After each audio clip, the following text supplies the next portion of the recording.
Hello guys, welcome back to our channel circuit solution. तो guys आज हम इस चैनल पर एक नई सीरीज स्टार्ट करने जा रहे हैं जिसके अंदर हम एक एसएमपीएस सप्लाई या फिर हमारी जो स्विच मोड पावर सप्लाई होती है तो उसको हम आज डीपली जानेंगे। और इस प्लेलिस्ट में गाइज मैं काफ़ी सारी वीडियो ऐड ऑन करने वाला हूँ जिसके अंदर मैं आपको चार्जर की रिपेयरिंग से लेकर उसकी वर्किंग तक सारी चीज़ें को सिखाऊंगा। तो गाइज आपने अगर हमारे चैनल को सब्सक्राइब ना करो तो प्लीज़ चैनल को सब्सक्राइब करना, और वीडियो अच्छी लगी हो तो प्लीज़ वीडियो को लाइक। गाइज इस सीरीज़ को आज हम एक इंट्रोडक्शन पार्ट की तरह ट्रीट करेंगे। तो आज की वीडियो के तरफ एक इंट्रोडक्शन होने वाली है कि जैसे हम जो ओल्ड एज में सप्लाई यूज़ करते थे या फिर जो हम पहले सप्लाई यूज़ करते थे, मोस्टली आज भी यूज़ करते हैं, बट लेकिन अभी क्या है, थोड़ा चेंजेस हो चुके हैं। तो आज हम थोड़ा अपना एसएमपीएस की तरफ अपने आप को शिफ्ट कर रहे हैं। तो उसके आज डिफरेंसेस को जानेंगे कि हम ट्रांसफार्मर की सप्लाई छोड़ के एसएमपीएस के ऊपर स्विच किए हुए, और उसको आज देखने वाले हैं कि हम मतलब ट्रांसफार्मर सप्लाई से हमारे क्या एडवांटेजेस थे, क्या डिसएडवांटेज थे, या एसएमपीएस के हमारे क्या एडवांटेजेस है। तो गाइज इस प्लेलिस्ट का ये पहला वीडियो आएगा जिसके अंदर हम ये आज डिफरेंसेस को कवर करेंगे, और आगे की वीडियो में हम आपको एसएमपीएस की रिपेयरिंग से लेके उसकी वर्किंग तक सारी चीज़ें सिखाऊंगा।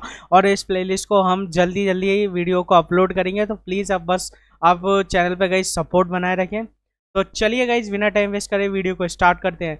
तो गाइज आज क्या है, मैंने ये दो डिफरेंसेस इसमें लिख रखे हैं, ट्रांसफार्मर सप्लाई हो गया और एक हो गया आपका एसएमपीएस सप्लाई।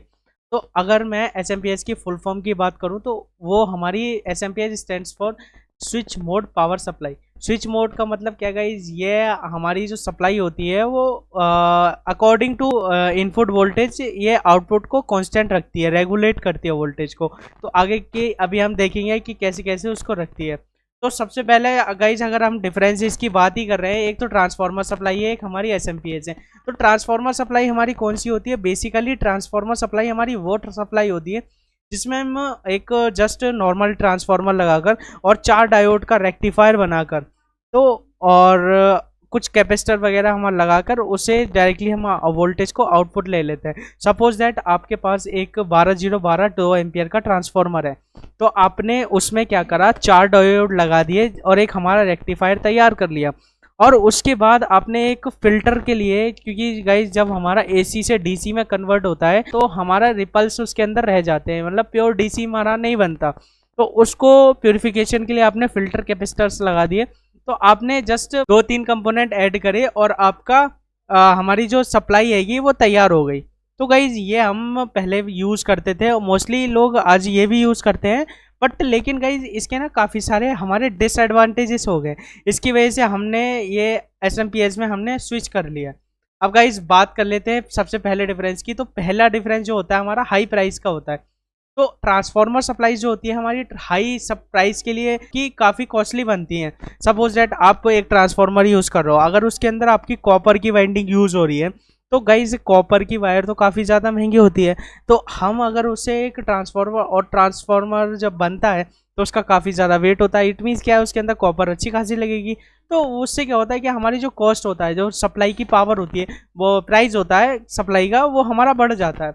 लेकिन अगर हम दूसरी साइड एसएमपीएस की बात करते हैं तो एसएमपीएस में इतना भारी कोई ट्रांसफार्मर हमारा यूज़ नहीं होता, तो हमारी जो प्राइस की कॉस्ट है वो लो आ जाती है। हाँ, हालांकि इसमें कंपोनेंट्स हमारे कुछ ज़्यादा यूज़ हो जाते हैं, बट लेकिन फिर भी अगर ओवरऑल हम कैलकुलेशन करें प्राइस की तो एसएमपीएस की जो कॉस्ट है वो हमारी ट्रांसफार्मर सप्लाई से कम जाती है। अब बात कर लेते हैं इस वेट टाइप की। तो हमारा जो ट्रांसफार्मर सप्लाई होती है वो हमारी काफ़ी ज़्यादा हैवी होती है, क्योंकि आपका जो ट्रांसफार्मर है, अगर 2 एम्पियर का भी ट्रांसफार्मर है तो काफ़ी ज़्यादा आपका वेट होगा। मतलब मीन्स ऐसे 1-2 किलो का तो वजन होगा ही होगा। भी ट्रांसफार्मर है 1 किलो का, तो आधे 1 किलो का तो वजन होता ही होता है। और अगर हम एसएमपीएस की बात करें तो गाइज ये तो मेरे ख्याल से 50-100 ग्राम का ही होता है, ज़्यादा का ये होता भी नहीं है, 100 ग्राम का होगा मैक्सिमम।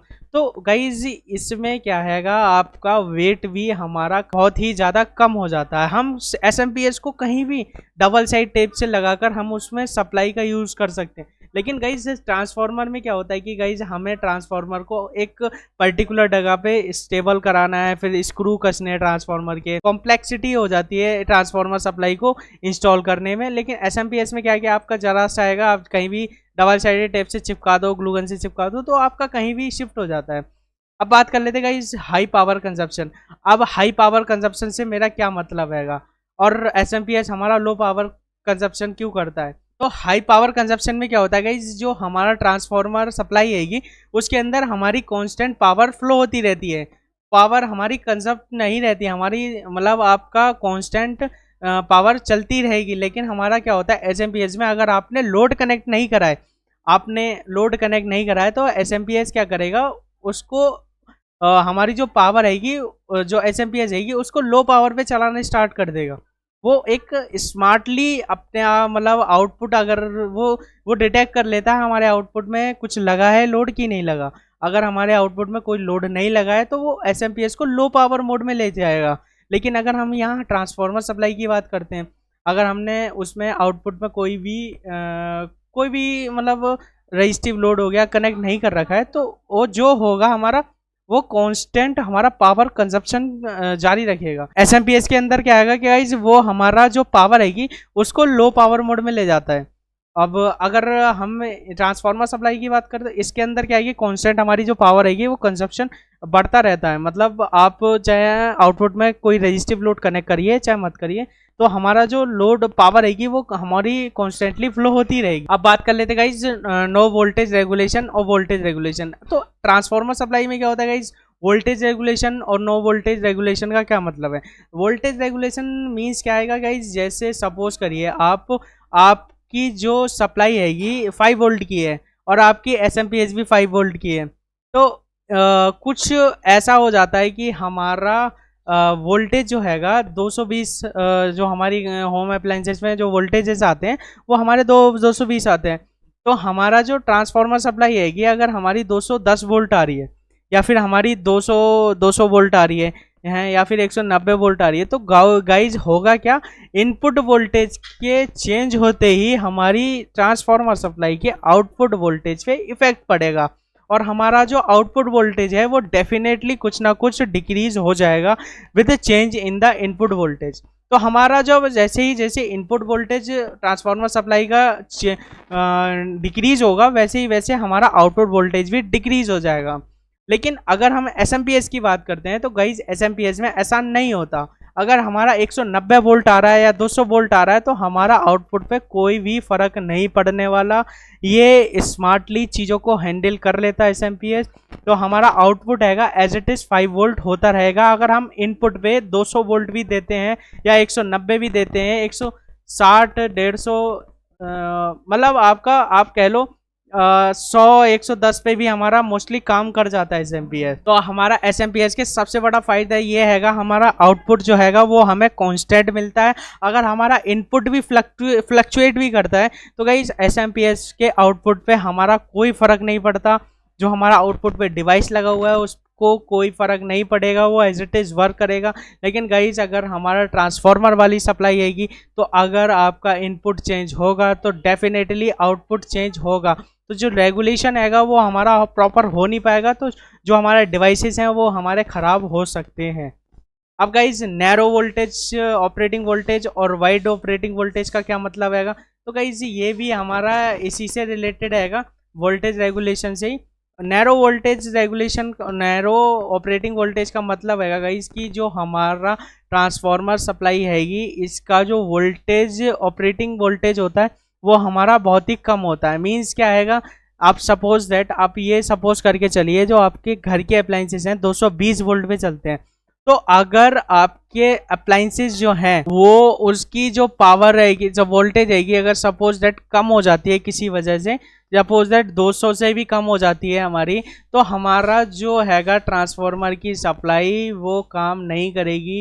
काम एज अ आउटपुट में वो वोल्टेज ऐसा नहीं है वो बंद हो जाएगी, सप्लाई चलेगी, ट्रांसफार्मर वर्क करेगा। ऐसा नहीं है 180 पे ट्रांसफार्मर वर्क नहीं करेगा, वर्क करेगा, लेकिन आउटपुट में वो 2 या 3 ही वोल्ट कर देगा अगर 5 वोल्ट की सप्लाई हैगी तो ऐसी सप्लाई से तो हमें कोई फ़ायदा ही नहीं है ना गाइज। अगर हम बात कर लेते हैं एसएमपीएस की, तो ये गाइज 110 से 150 पे भी हमारा प्रॉपर स्मूथ वे में चलता हैगा। अगर मैं गाइज इसकी वाइड ऑपरेटिंग वोल्टेज, इसके हाई वोल्टेज की बात करूँ, जैसे अगर हमारा 200-250 पे भी हमारा एस एम पी एस आराम से काम कर लेता है।